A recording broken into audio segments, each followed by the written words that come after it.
परिषद में 24 एजेंडों पर निर्णय लिए गए हैं। सबसे महत्वपूर्ण निर्णय मैं जानकारी देना चाहूँगा कि दरभंगा और पूर्णिया एयरपोर्ट में जो राज्य सरकार एयरपोर्ट अथॉरिटी के साथ MOU साइन करेगी, उसके प्रारूप पर स्वीकृति दी गई है। दरभंगा हवाई अड्डा और पूर्णिया हवाई अड्डा, इन दोनों हवाई अड्डों में जो MOU हैं उसमें मुख्य रूप से ये बातें उल्लेखित हैं कि राज्य सरकार उसमें ज़मीन बिना इंक्रोचमेंट के उपलब्ध कराएगी।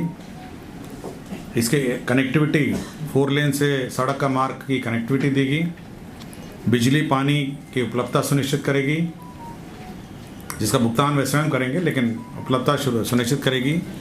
शहरी क्षेत्र की जो मास्टर प्लान है उसमें से एयरपोर्ट का उल्लेख किया जाएगा और म्युनिसिपल टैक्सेस जो है वो 5 साल ऑपरेशन में 5 साल तक वेव करेगी।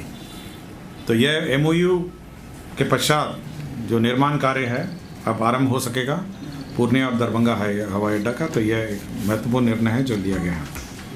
पिछड़ा अति वर्ग एवं अति पिछड़ा वर्ग कल्याण विभाग के अंतर्गत संचालित अन्य पिछड़ा वर्ग कल्याण आवासीय +2 विद्यालयों में जो बहाली हो रही है अभी, जो स्नातक शिक्षक है, स्नातकोत्तर शिक्षक का जो अभी बहाली हो रही है, बहाली होने तक केंद्रीय विद्यालय के रिटायर्ड एवं नवोदय विद्यालय के रिटायर्ड जो हमारे टीचर्स हैं उनको बहाल कर उनका प्रयोग किया जाएगा पढ़ाने के व्यवस्था में। और जब रेगुलर बहाली हो जाएगी तो इनको हटा दिया जाएगा और उनके स्थान पर रेगुलर बहाली होगी।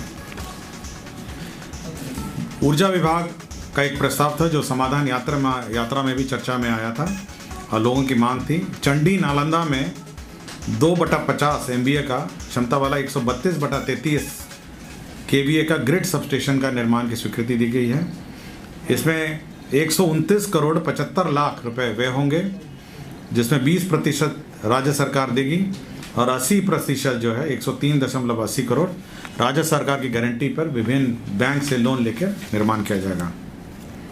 7 निश्चय के अंतर्गत जो विभिन्न हमारे राजकीय अभ्यंतरण महाविद्यालय हैं उसमें वर्ग कक्ष में पुस्तकालय, कर्मशाला, प्रयोगशाला, छात्रावास, इन सब में जो उपस्कर लगेंगे उसके लिए मंत्रिपरिषद ने 150 करोड़ 40 लाख रुपए की स्वीकृति दी है। तो ये 37 राजकीय अभ्यंतरण महाविद्यालय में उपस्करों के लिए क्रय की स्वीकृति दी है। इसी प्रकार 45 राजकीय पॉलिटेक्निक एवं राजकीय महिला पॉलिटेक्निक संस्थाओं में भी 71 करोड़ 99 लाख रुपए व्यय की स्वीकृति दी है। तो दोनों जगह आपके उपस्कर का क्रय, जो लेबोरेटरी है, उपस्कर है, कंप्यूटर है, ये सभी का क्रय की स्वीकृति दी है। खान एवं भूतत्व विभाग ने NIC नेशनल इन्फॉर्मेटिक्स सेंटर जो है उसको नामांकन के आधार पर integrated mining management information system, जो कंप्यूटर सिस्टम में सॉफ्टवेयर है जिसके माध्यम से पूरा माइनिंग व्यवस्था जो है मॉनिटरिंग हो सकेगा, उसके लिए 4 करोड़ 58 लाख 45 हज़ार 313 करोड़ का व्यय की स्वीकृति मंत्रिपरिषद ने दी है। ये नामांकन के आधार पर NIC को ये कार्य आवंटित हुआ है। राज्य के काराओं में और सुदृढ़ और सुरक्षा सुनिश्चित करने के लिए 238 अतिरिक्त लिपिकों के पदों की स्वीकृति है। लिपिक और यहाँ पे क्लर्क के पद हैं जो इन जेलों में पदस्थापित होंगे, जिसमें निम्न वर्गीय लिपिक 139 हैं, उच्च वर्गीय लिपिक 50 हैं और प्रधान लिपिक 25 हैं। मद्य निषेध सिपाही संवर्ग में अब नए कर्मियों की नियुक्ति के लिए का रास्ता साफ हो गया है। इसके अंतर्गत 1218 पदों की स्वीकृति मिली है। ये ग्रुप सेंटर में रहेंगे, मतलब एक जगह स्थान पर सभी लोग रहेंगे।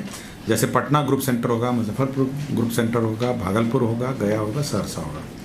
तो इन ग्रुप सेंटर के माध्यम से जो डिप्लॉयमेंट है, रेड करने की व्यवस्था है और मद्य निषेध के विरुद्ध जो अभियान राज्य सरकार ने संचालित किया है उसको और बल मिलेगा और सभी हमारे स्थानों चेक पोस्ट में यहीं से डिप्लॉयमेंट होगा। पथ निर्माण विभाग के अधीनस्थ जितने कार्यालयों में खराब पड़े रोलर हैं, आपके अलकतरा के मशीन हैं और आपकी गाड़ियां हैं और जितने भी पथ निर्माण से संबंधित जो उपस्कर हैं जो खराब पड़े हुए हैं, यंत्र तंत्र सब जगह पड़े हुए हैं, उनको डिस्पोज करने के लिए राज्य सरकार ने नामांकन के आधार पर MSTC को अपॉइंट करने का निर्णय लिया है।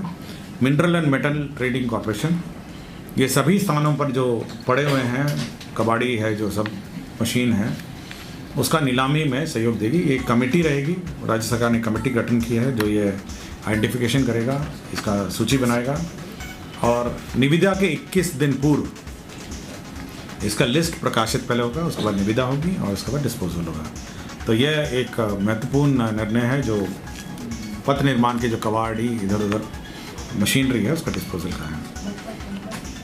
मंत्रिपरिषद ने उद्योग विभाग के अंतर्गत जो हमारे अमृतसर कोलकाता औद्योगिक कॉरिडोर निर्माण किया जा रहा है, AKIC, उसमें जो स्पेशल पर्पस व्हीकल है जो SPV बनाया गया है, ये भारत सरकार का भी उसमें अंश है, बियाड़ा का भी अंश है।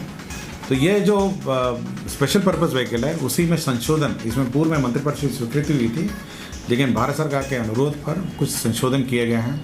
जैसे कॉरपोरेशन को हटा के ट्रस्ट बनाया गया है, निदेशकों की संख्या में संशोधन किया गया, तो आंशिक संशोधन हुआ है, इसकी मंत्रिपरिषद ने स्वीकृति दी है। मद्य निषेध उत्पाद एवं निबंधन विभाग के अंतर्गत बिहार मद्य निषेध उत्पाद अधिनियम 2016 की धारा 95 में प्रदत्त शक्तियों का प्रयोग करते हुए राज्य सरकार ने बिहार मद्य निषेध एवं उत्पाद नियमावली 2021 यथा संशोधित नियमावली नियम 12 क के उपनियम 2 में संशोधन किया है। आपको पता होगा कि बीच में एक नियम में संशोधन हुआ था, ये जो 2021 का संशोधन है, कि यदि कोई गाड़ी पकड़ी जाती है तो आधा 50% भुगतान करने के बाद उसको मालिक को वापस किया जा सकता है और उसके बाद न्यायालय का जैसे आदेश हो उसके बाद राशि के वापस करने पर निर्णय लिया जा सकता है। अब यह है कि अब ये जो 50% का लिमिट है उसको घटा के अब 10% हो गया है, कम से कम 10% या 5 लाख रुपए से अधिक नहीं होगी। तो ये एक लिमिट बना दिया गया है कि इतनी राशि वह आपको जमा करनी होगी और यह डिस्ट्रिक्ट मजिस्ट्रेट के यहाँ अपील होगा और वह निर्धारित करेंगे कि यह कितनी लिमिट होगी। तो मिनिमम लिमिट जो है 10 लाख या 5 लाख रुपए से अधिक नहीं होगी। तो ये लिमिट संशोधन में नियम में अंकित कर दिया गया है। पहले होता था कि 50% आप भुगतान करिए और गाड़ी ले जाइए, तो ये लिमिट में संशोधन कर दिया गया। बिहार मद्य निषेध अवर निबंधन सेवा नियमावली 2017 में संशोधन किया गया है और इसका मुख्य कारण है कि जो हमारे कर्मी हैं, जो नियुक्ति कर्मी हैं, उनको हिंदी टिप्पणी प्रारूपण परीक्षा, कंप्यूटर जांच की परीक्षा के प्रावधानों में एकरूपता लाने के लिए निर्धारित प्रक्रिया लागू की गई है। तो कंप्यूटर के ज्ञान की जानकारी हो, इसके लिए यह संशोधन किया गया। स्वास्थ्य विभाग पटना के अंतर्गत बिहार महिला स्वास्थ्य कार्यकर्ता ऑक्सिलरी नर्स मिडवाइफ ANM का संवर्ग नियमावली 2018 संशोधित किए हैं। इसमें मुख्य रूप से 2 संशोधन है, महत्वपूर्ण संशोधन है। पहले तो है कि अब परीक्षा के माध्यम से ही यह बहाली होगी। पहले मार्कशीट के आधार पर होती थी, अब परीक्षा के आधार पर बहाली होगी। और दूसरा मेजर संशोधन इसमें यह है कि ये जिला काडर नहीं होकर अब यह राज्य काडर होगा। तो ये 2 चीज़ें हैं जो अब होगा। अब ये डिसमिसल के हैं, मैं एक साथ पढ़ देता हूँ आपको। डॉक्टर नसीम अहमद का डिसमिसल हुआ। यह चिकित्सा पदाधिकारी प्राथमिक स्वास्थ्य केंद्र पंचगनिया थे। डॉक्टर सुमित कुमार थे, चिकित्सा पदाधिकारी अनुमंडल अस्पताल डेहरी थे रोहतास में। डॉक्टर मिथिलेश कुमार चिकित्सा पदाधिकारी सदर अस्पताल आरा में थे और डॉक्टर रंजन कुमार चिकित्सा पदाधिकारी अनुमंडल अस्पताल रजौली में। इन सभी को डिसमिस किया गया। उसका डॉक्टर श्रीमती अनीता कुमारी चिकित्सा पदाधिकारी प्राथमिक स्वास्थ्य केंद्र अरवल, यह भी डिसमिस हुए। तो ये सारे डिसमिसल के हैं।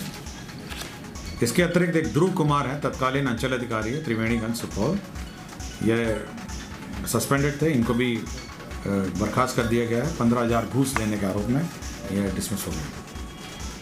लक्ष्मी प्रसाद साहू हैं, तत्कालीन उप निदेशक, ये इनको डिसमिस किया गया था।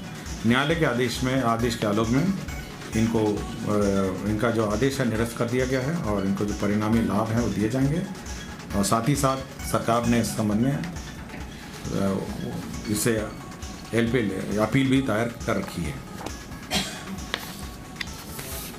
2 भूमि स्थानांतरण के मामले थे। एक गया जिला अंतर्गत गंगा जल आपूर्ति योजना जो निर्माण किया गया था, कंपनसेटरी फॉरेस्टेशन में यह समतुल्य ज़मीन जो है यह वन विभाग को 88.19 एकड़ उपलब्ध कराया गया है। और जमुई जिला अंतर्गत एक और दूसरा मामला है जिसमें चिकित्सा महाविद्यालय एवं अस्पताल भवन की स्थापना हेतु 21.46 एकड़ एवं 5.54 एकड़ कुल रकबा 27 एकड़ भूमि उपलब्ध कराया गया। यही निर्णय थे और एक निर्णय था जिसमें एडवोकेट जनरल का जो मानदेय है वो